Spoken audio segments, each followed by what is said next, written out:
I wanted to welcome you, Ji-Shen, to this research series that we're having at Huntington's Victoria. It means a great deal that you can make the time in your busy schedule to be with us. The purpose of these interviews is to give the Huntington's community access to all the wonderful research that is going on in this space at the moment and the difference it's going to make to their lives. So thank you so much.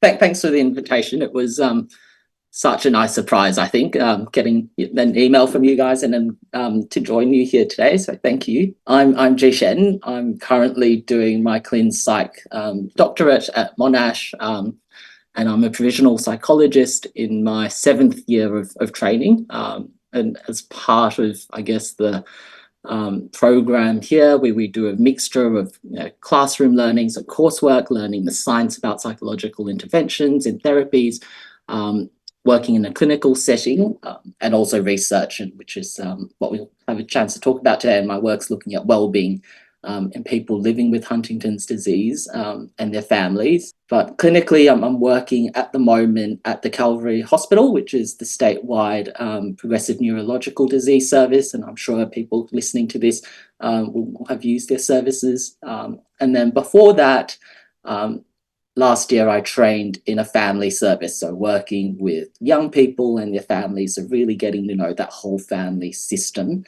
Which will be really useful for you with Huntington's disease, as you probably already know, because of the genetic nature of it. It just doesn't impact the person that's symptomatic, but it impacts the whole family and generations before. So your training and the focus in your research on living well with Huntington's will marry quite well, I would imagine. Yeah, absolutely. And I think that's so important that we recognise that. I think it's a disease that doesn't just affect the person, right? It's everyone around them. And also that historical context when people are coming to us and we're working with them in a research setting. I think understanding that there's a lot there beyond them as a person.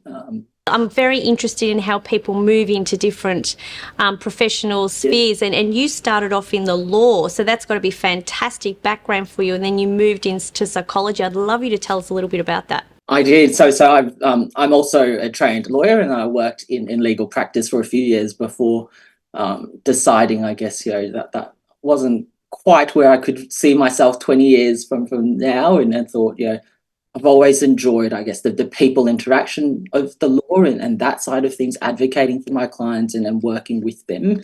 And I think psychology sounded like a good fit at the time. So I get to continue all the stuff that I enjoy and working directly with clients and the community, which led me to where I am here today. But I think I'm still keeping up those skills. And so one of the other hats I wear is the work that I do with Griefline, which is Australia's national grief and loss service. And that started even before I was part of the doctoral program here at Monash. So working in a counselling support role, helping people with grief and loss. And now I'm on the board of Griefline. So I'm really using those skills and training in a different way.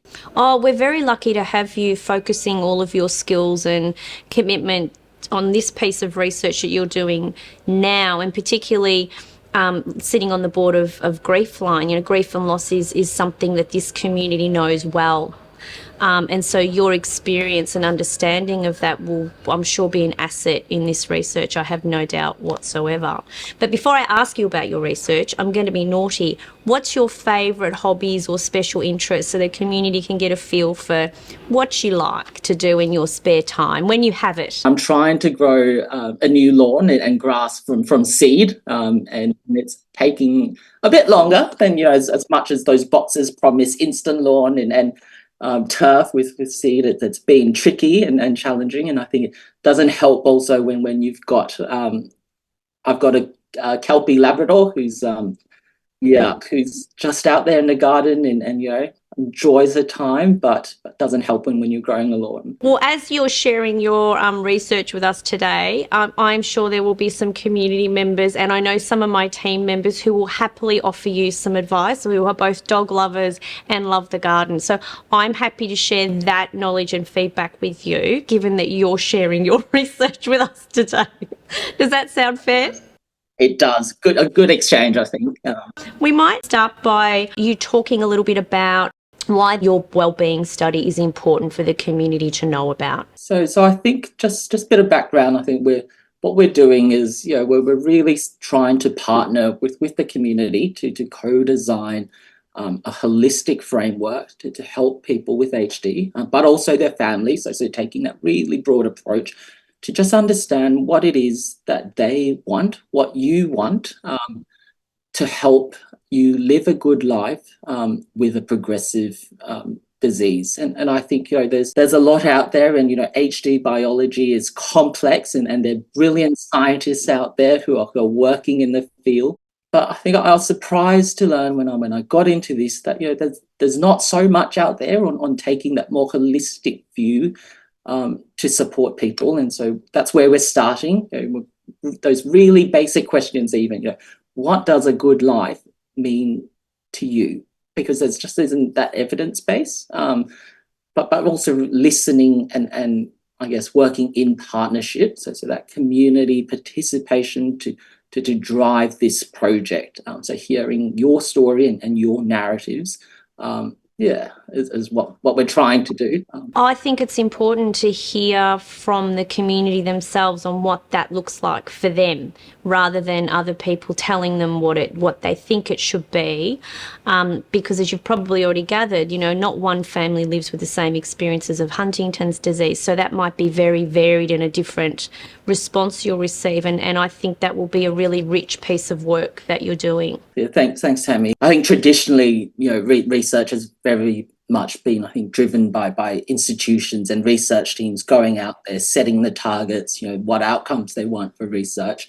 But just because that's the way things have been done in the past doesn't mean we need to continue that. So I think we're almost taking that step back, increasing that engagement from the community right from the start, asking and inviting you to join us as co-designers for this project. It's important for me, I think, that you feel empowered, that you have a say in the decision-making process, but also, once we've got all that data, having input into that interpretation to make sure, that our interpretation and what we're hearing is what you're saying. Oh, no, I think it's important, and I think we're very fortunate, and for me, you've reaffirmed that today, that we're so lucky to have fantastic researchers in this country that across the board that are focusing on how to assist the community. And I think where your research co-design is so important is that the community have an opportunity to drive some of where that research is going, and then the results of it, and have access to that. We firmly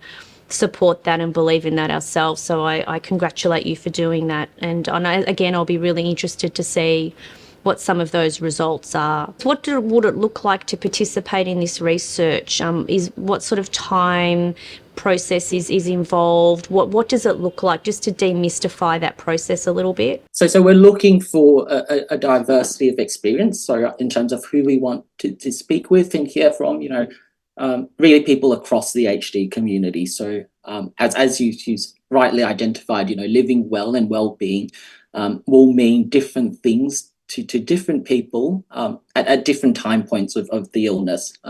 So we're not excluding anyone or saying, you have to be at a particular phase of HD. We want that rich perspectives from different parts of that living experience and lived experience of HD. So people can be at risk, pre-symptomatic, but also quite down the track in that journey, but also family members and carers, and of course community advocates, so people that support families, clinicians, support workers, the whole range really, because it's not, you can't just say living well means this. It's such a broad concept. And so it's taking the time to get to know people. In terms of the actual process, we've essentially got a 3-stage process to co-design. The first stage is an informal conversation. It's not recorded or anything, but really a chance for us to get to know you and your experience of HD, and for you to get to know us. So we encourage questions, ask us about the research or why we're doing all of that. We want it to be an informal experience. And then once we've done that, we then give you time to think about, is this something you want to do? Are you going to be comfortable talking about what it's like to live with HD and some of those challenges? And then if that's something you want to do, then there's a formal consent process. There's some ethics documentation, paperwork that you sign off on. There's always paperwork. Yeah, it's one of those things, but I think it's important so that you know what you're getting yourself into. And then you come back in either here in person at Monash or online over Zoom, so similar to this, where the conversation's recorded. And that's really just so that we can, it makes writing things down a lot easier. So we're not going to use it for any other purpose. We just want to be able to make sure we've got that transcript, so we record it. And then in the final stage of the co-design process, once we've looked through everyone's data and the information we've got, we want to invite you back in as a group. And again, this is entirely optional, just to validate what we've found and, to check that our interpretations of what you've said is correct and is what you meant. But this happens throughout the process. So unlike, I guess, more traditional ways of research, we want to invite you to have a look at your transcript if that's something you want to do. We encourage you to if you want to send us an email after the interview because something's popped up or you didn't think about it at the time, to let us know. And so it's a continuous engagement. So that it does take a bit longer, but I think it leads to more meaningful research and a bit more impactful. With this community, they're very much wanting to participate in research, of course, and really wanting to have some fantastic outcomes, as we all are, because I'm wanting you to put us all out of work. I'd like Huntington's Victoria not to have to exist one day, so please help me with it. From what you're clearly articulating, which I think is a really wonderful way of doing research, is that those people that choose to participate have control and within that process from the beginning to the end, and even a moment of reflection if they want to continue to participate, and to make sure that their voice is actually clearly heard and understood from their perspective. So even that checking in to make sure that you've understood them correctly, I think is really important and vital. Yeah, we're still early days. So we just started launching and advertising a month ago. But even with the interviews that we've had and the conversations that we're hearing from the community, there's a lot of rich data that's already coming out for everyone. Spending that time, building that rapport, creating that alliance is so important to that work. When it's completed, will it be shared with the community? So it's publicly available for people. Will it be shared so they can have access to it? Yes. So that's a definite. Just listening to you, I'd love to hear about how your experience with Griefline will potentially inform this research, because I'm sure you're aware in this community, as unlike other communities, there is that generational trauma and grief and loss, which is very different for the Huntington's community than for other communities who are affected by a condition. So given your background, which is wonderful in this piece of research, can you sort of elaborate a little bit about how it will inform the process? The work that I do with Griefline certainly informs how I want to approach the work that I'm doing, that real person-centered way, but also with compassion. Be careful, I may invite you to our community conference. If you like the interviews too much, I may make you front up to a day to speak to the community. I'd love to, like I said, we want to share what we're hearing. So I think, as we started talking at the start, that with a neurogenetic condition like HD, it's multi-layered. You're not just working with the person, you're working with their families, and sometimes across generations. So I think the ability to support people in that context is rewarding, and I think that those have been, I guess, the main drivers for me. Oh, you can hear that clearly when you talk about your research, and particularly given your work with Griefline, I think it just merges really well in terms of looking at what does living well mean, because grief is part of living with Huntington's disease and the impact on the family. If people are interested in participating in your research, where can they find out about it? I can send through some posters with QR codes and things like that, so they can find our web presence. But I really encourage people to just send me an email. We can organise a time to have a chat and see how we go. So there's no. I don't want things to be too formal. I think it's important that we get to know each other. So starting from there, I think is the best way. We're happy to share your email, and does that include any advice around how to deal with a puppy that's running on your lawn when you're trying to grow your lawn? Would you like that advice sent to you directly as well? Yes, please fill my inbox with that. Gardening tips are always welcome.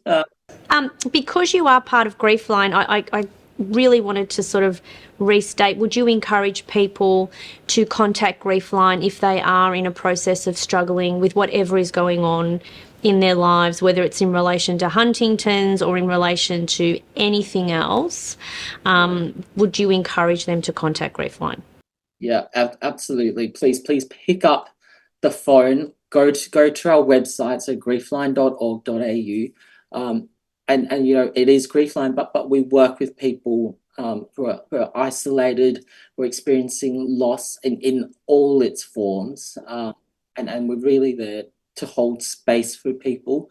We are a clinically driven service, but the actual volunteers on the phone, they are volunteers. They're there to hold space, to listen. It's a non-judgmental service. And if you just want to have a chat through the experience, that's why we're there. Help is always available. You have been wonderful putting up with all my questions. I cannot thank you enough. And as I said, I'm really excited about your research. And so if there's anything we can do to assist you to be able to communicate with the community, ensure that they know what's going on, please do not hesitate to reach out. Thank you once again for your time. It's been a pleasure. Thanks, Tammy.